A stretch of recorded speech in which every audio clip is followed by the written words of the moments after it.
বক্তব্য এটা সকলের অবগত।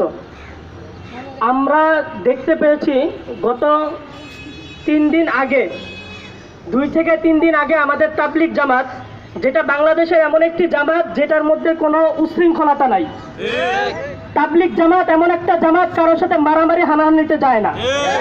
তারা শান্তিপূর্ণভাবে রাসূলুল্লাহ সাল্লাল্লাহু আলাইহি ওয়াসাল্লামের দ্বীন মানুষের ঘরে ঘরে, মানুষের অন্তরের ভিতরে পৌঁছানোর জন্য নিজের টাকা, নিজের জান, নিজের মাল দিয়ে পরিশ্রম করে, কোনো পারিশ্রমিক ছাড়া শুধুমাত্র একমাত্র আল্লাহ তাআলাকে রাজি খুশি করার জন্য তারা মেহনত করে যায়।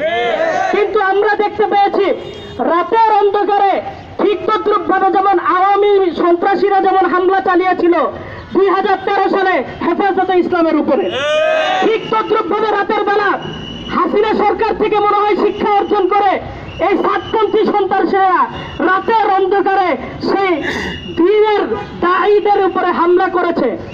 শুধুমাত্র হামলা করেই তারা ক্ষান্ত হননি, তারা হামলা করার সাথে সাথে জীবনটাও নিয়ে নিয়েছেন।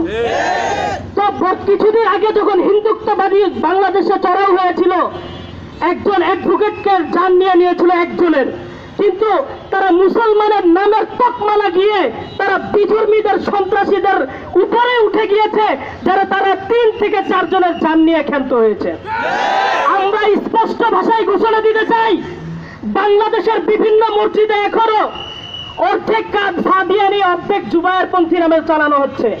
সে সমস্ত কমিটিদেরকে হুঁশিয়ার জানাতে চাই যে যে সমস্ত মসজিদে এখনো তো সাতপন্থী নামের সন্ত্রাসীদের আকড়া হয়ে আছে, গোডাউন হয়ে আছে, আপনারা যদি নিজেদের গতি ঠিক করতে চান, আপনারা যদি ইসলামের, মুসলমানের তকমা, মুসলমানের নাম ঠিক রাখতে চান, তাহলে জুতা পিটা করে মসজিদ থেকে সাদিয়ানিদেরকে বের করে দিতে হবে।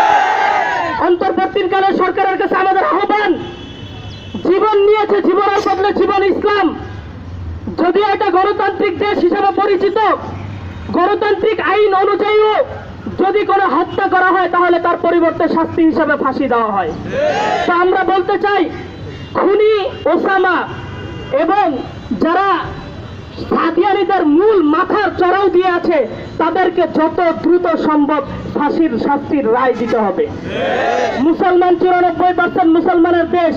আমরা কিন্তু বসে বসে আঙ্গুল চুষবো না, আমরা কিন্তু বসে বসে ঘুরাবো না।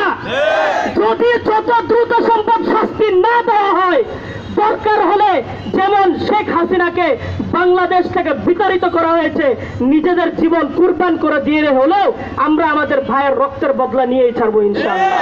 এই বলে আমার সংক্ষিপ্ত বক্তব্য শেষ করছি। ওয়া মা তাওফিক ইল্লা বিল্লাহ।